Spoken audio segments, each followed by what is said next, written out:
Hello and welcome to week 2 of Introduction to Diversity. Today we're going to be talking about prejudice. The book has a great example of prejudice and what it looks like, and it really has a great example of institutional discrimination and what that looks like. Okay, so the book talks about when it came to health benefits, government benefits, and it looked at the disparity between races. And they asked the question, does one race receive more benefits than another race? And what we found from the book, it showed that a white name such as Emily is given 10 times as much benefits as Keisha. This is an example of what institutional prejudice and discrimination looks like. Okay, you'll often find this in mortgage rates and hiring practices. Okay, so the basic argument is people discriminate simply based upon a name. Okay, we have all of these attitudes and prejudice, implicit bias that we have been socialized into our entire lives. We are told things from birth, and a lot of them just take for granted. We just assume that what being told is accurate, and that it's not misinformation. But it turns out a lot of the stuff we were socialized into, we need to be questioning, such as some of our negative attitudes, for example, our prejudices. So ethnocentrism is the idea of judging another culture based upon your own. Okay, and so this is an important concept in sociology because, again, you get into a big debate between ethnocentrism and cultural relativism, accepting a culture for who they are. Okay, so one thing you're going to have to balance in this class is, how do we evaluate other cultures? How do we evaluate other ways of life? What is our measure, and what perspective are we measuring from? Okay, so it's something you should be thinking about. Hate groups, the book discusses, have been increasing since 1999. However, overall violence and drug use, things like that, is completely going down. But simultaneously, hate groups were increasing. Okay, historically, they targeted Muslims, immigrants, racial and ethnic groups, and the LGBTQ community. But one question I'll ask is, who do you think, for example, when it comes to religion, receives the most hate crimes? And you might jump to conclusions and say something like Muslims. But again, 50% of religious hate crimes are against Jewish people. And so again, in this class, when we get to that chapter, we're going to be asking why. But again, how far back does anti-Semitism go? For example, that goes a lot farther back than our, anti-Japanese fervor of the 1940s, which we're going to look at when we look at the internment of Japanese after 9/11 with a very small sect of Muslims, okay, that does not represent all Muslims at all whatsoever, okay, has then created prejudice against entire groups of Arabs, for example, okay? So the goal of this is to differentiate between prejudice and discrimination, first and foremost. So prejudice is attitudes and discrimination is action. So in this chapter, we're going to be really focusing on attitudes toward groups of people, and next chapter, we're going to be talking about overt acts of discrimination. And some of them are like covert, like the one we saw with the names, for example, okay? That's not an overt form. That's not getting out there with the loudspeaker and speaking your mind. That's just, what application, who do you choose to call back? And is your attitude toward who you call back influenced by implicit bias toward a specific race, for example, okay? So prejudice is negative attitudes toward a group. It is attitudes, not actions. Discrimination is the actions, okay? It's often expressed as ethnic slurs or ethnophonisms. Okay, it does not require contact with the group, for example. Prejudice can just be in your everyday behavior, the way you tell jokes, the way you talk, the way you think, for example. Then there are the microaggressions, saying something like the most qualified person should get the job regardless of a race. When you say that to someone, you're basically acknowledging their race in that conversation by not acknowledging their race in that conversation, okay? Insults can be intentional or unintentional, okay? And a lot of this is socialized. We've learned these words. We've learned attitudes. We all know the negative stereotypes about people, and the problem is you can't unlearn it. And that just comes through the socialization process from our parents to our friends and our family and the media and the education system and all your other influences of socialization. They've influenced your attitudes toward groups of people. And so that's why diversity is important, is because we're questioning, one, the origin of some of these negative attitudes, the effect of these attitudes, and then what can we do about it to improve things, okay?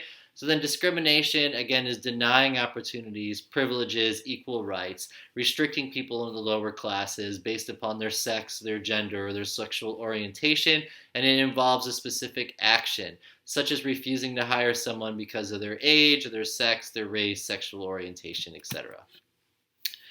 White privilege is this idea that, again, as we talked about in lecture one, Europeans that were male were the only real ones who had any power. Okay, so again, white privilege comes out of this idea of the European ethnicity, which again crosses the globe.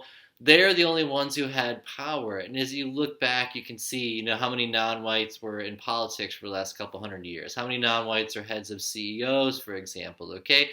So the idea is, again, as we talked about in lecture one, not all whites have privilege. Again, there are way more poor whites than there are any other race in America. However, being white did give you access to privilege, okay? That meant that all non-whites, no matter how talented they were, no matter how highly educated they were still not going to, being able to access that American dream, which is just basically education, job prestige, wealth, and power over their own lives, okay? So white privilege is defined as rights or immunities granted because they are white, okay? And again, as I'm saying, white is not a race, white is an ethnicity, but having European descent in the United States and in Latin America, of course, we're not going to get into that too much in this class. We will talk about the color gradient a little bit when we get to the very end chapters. But again, in Latin America, it's about how white you are, and in America, it's are you white or not, okay? And so that's the idea of privilege. It's the idea of hiring practices, getting access, who has property, who legally had the right to have property. Again, we denied access to Asians. We denied access to African Americans. We never gave them a chance to get any capital until the 1960s, okay? So this is the So prejudice can exist consciously or unconsciously, and that's the idea of implicit bias. A lot of us are socialized into these ways of life, and we might even not even know it. We might not even think about it, and you might not even think about yourself as a racist. But as the implicit bias tests, which I don't know if you guys will take in your college career. I've had a couple classes that have required that, but that's like the biggest study ever done, and it demonstrates that all people in the United States, for example, favor white people, including African Americans. And it absolutely makes no sense at all until you start thinking about the socialization process. Okay? The book talks about some other great ones, like they did the bus study where they walked up and the person that was, part of the study would go to the bus driver and say, hey, I don't have any money. Can I ride the bus? And 72% of white people were allowed to ride and only 36% of non-whites. So again, the bus drivers were, being prejudiced and discriminating against non-whites simply by letting someone ride a bus for free, for example. So the theories of prejudice, you have the scapegoating theory. Again, this is the idea that instead of blaming Germany's economy on the economy of Germany, they blamed it on Jewish people. Okay, that's the idea of scapegoating theory. You're blaming immigrants for lack of jobs because, again, immigration improves gross domestic product, improves the amount of tax money going in, improves the amount of money we all have in our pockets, but yet we think they're going to take our jobs. The only jobs immigrants compete for generally are the lowest of the low jobs, the lowest paying jobs. So the only people that really lose out are the people that are competing for the lowest jobs. But again, overall, it benefits everybody. You have the authoritarian personality. Again, this is being aggressive to people that don't conform to norms. So this is the idea of, people think about Alabama. That's always the first thing I always think about. And I think about Governor Wallace, and he didn't start out at talking all racist, but he knew it would give him political votes.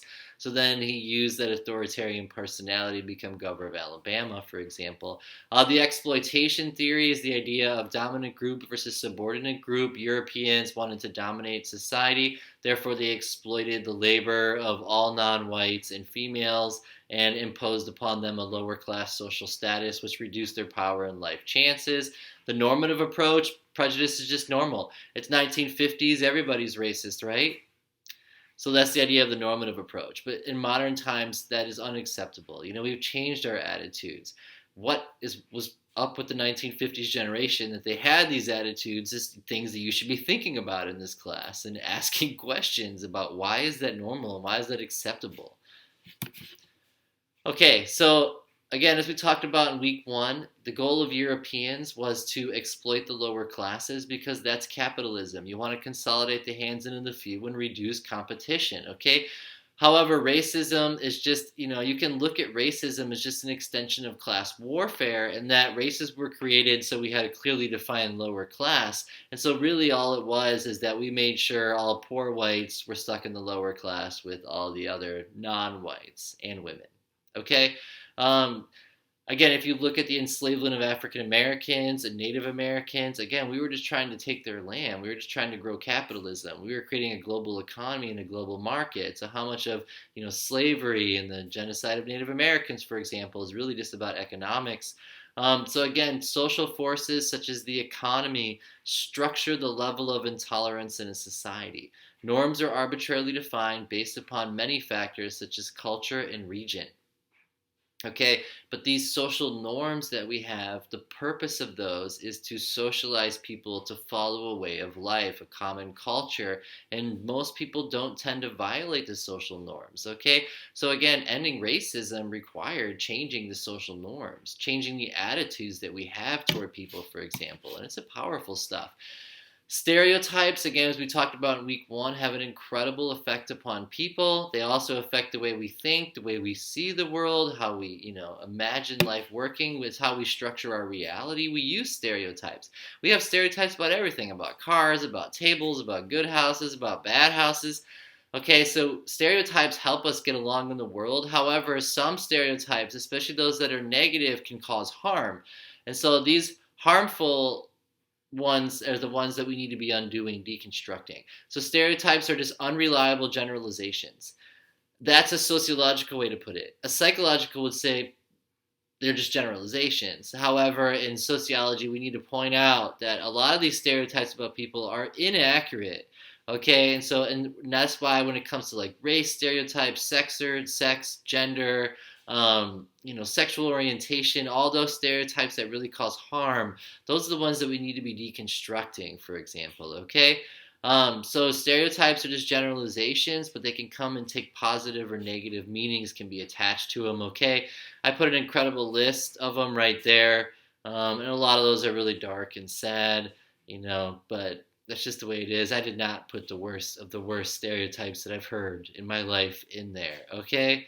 All right, but stereotypes, again, have an effect on people because who you are is based upon how you think society and those specific special people around you feel about you. So you look out to figure out who you are and how you're valued and to measure yourself to figure out who you are as a person, okay? So it's very important how other people feel about you, and negative stereotypes can be absolutely detrimental, okay? Sexism is the idea of a male being superior. Homophobia is fear or prejudice toward homosexuals. So again, we're going to be talking about racism, sexism, xenophobia, homophobia, xenophobia, fear of other cultures throughout this entire class, okay? So again, you guys need to be asking the questions, like what's the purpose of sexism? One is to make sure that women couldn't compete with males. Does it cause conflict? Yes, absolutely. It's denying access to women. It's restricting them to the lower classes. We're not having their voices heard. We're not having half the Einsteins. Can we change the narrative of negative stereotypes attached to women? Absolutely. Change the meaning. Change how we talk about women. Okay? Women are good at math. Asian people can drive cars. Okay.